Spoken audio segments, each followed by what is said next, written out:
بسم اللہ الرحمن الرحیم۔ سورہ بقرہ کی تفسیر پارٹ نمبر 6۔ اوپر کے رکوع میں بندگی رب کی دعوت اس بنیاد پر دی گئی تھی کہ وہ تمہارا خالق ہے، پروردگار ہے، اس کے قبضہ قدرت میں تمہاری زندگی اور موت ہے، اور جس کائنات میں تم رہتے ہو اس کا مالک و مدبر وہی ہے، لہٰذا اس کی بندگی کے سوا تمہارے لیے اور کوئی دوسرا طریقہ صحیح نہیں ہو سکتا۔ اب اس رکوع میں وہی دعوت اس بنیاد پر دی جا رہی ہے کہ اس دنیا میں تم کو خدا نے اپنا خلیفہ بنایا ہے۔ خلیفہ ہونے کی حیثیت سے تمہارا فرض صرف اتنا ہی نہیں ہے کہ اس کی بندگی کرو، بلکہ یہ بھی ہے کہ اس کی بھیجی ہوئی ہدایت کے مطابق کام کرو۔ اگر تم نے ایسا نہ کیا اور اپنی ازلی دشمن شیطان کے اشاروں پر چلے تو بدترین بغاوت کے مجرم ہوگے اور بدترین انجام دیکھو گے۔ اس سلسلے میں انسان کی حقیقت اور کائنات میں اس کی حیثیت ٹھیک ٹھیک بیان کر دی گئی ہے، اور نوع انسانی کی تاریخ کا وہ باب پیش کیا گیا ہے جس کے معلوم ہونے کا کوئی دوسرا ذریعہ انسان کو میسر نہیں ہے۔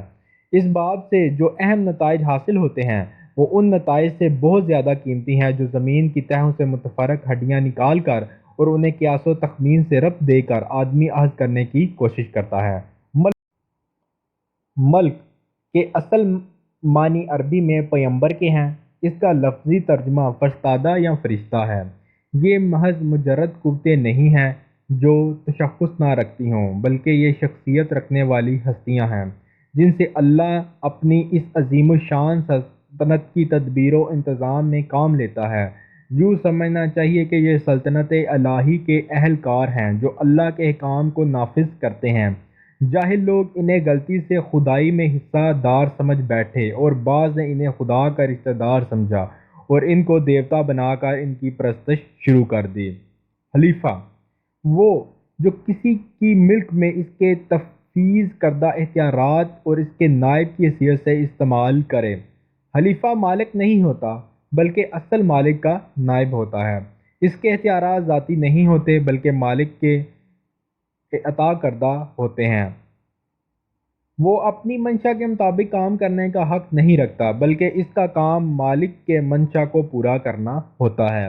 اگر وہ خود اپنے آپ کو مالک سمجھ بیٹھے اور تفویض کردہ اختیارات کو من مانے طریقے سے استعمال کرنے لگے یا اصل مالک کے سوا کسی اور کو مالک تسلیم کر کے اس کے منشا کی پیروی اور اس کے احکام کی تعمیل کرنے لگے تو یہ سب غداری اور بغاوت کے افعال ہوں گے۔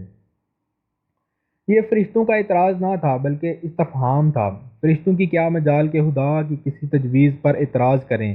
وہ خلیفہ کے لفظ سے یہ تو سمجھ گئے تھے کہ اس زیر تجویز مخلوق کو زمین میں کچھ اختیارات سپرد کیے جانے والے ہیں، مگر یہ بات ان کی سمجھ میں نہیں آتی تھی کہ سلطنت کائنات کے اس نظام میں کسی با اختیار مخلوق کی گنجائش کیسے ہو سکتی ہے، اور اگر کسی کی طرف کچھ ذرا سے بھی اختیارات منتقل کر دیے جائیں تو سلطنت کے جس حصے میں بھی ایسا کیا جائے گا وہاں کا انتظام خرابی سے کیسے بچ جائے گا۔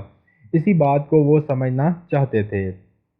اس فکرے سے فرشتوں کا مدعا یہ نہ تھا کہ خلافت ہمیں دی جائے، ہم اس کے مستحق ہیں، بلکہ ان کا مطلب یہ تھا کہ حضور کے فرامین کی تعمیل ہو رہی ہے، آپ کے احکامات بجا لانے میں ہم پوری طرح سرگرم ہیں، مرضی مبارک کے مطابق سارا جہاں پاک صاف رکھا جاتا ہے، اور اس کے ساتھ آپ کی حمد و ثنا اور آپ کی تسبیح و تقدیس بھی ہم خدام ادب کر رہے ہیں۔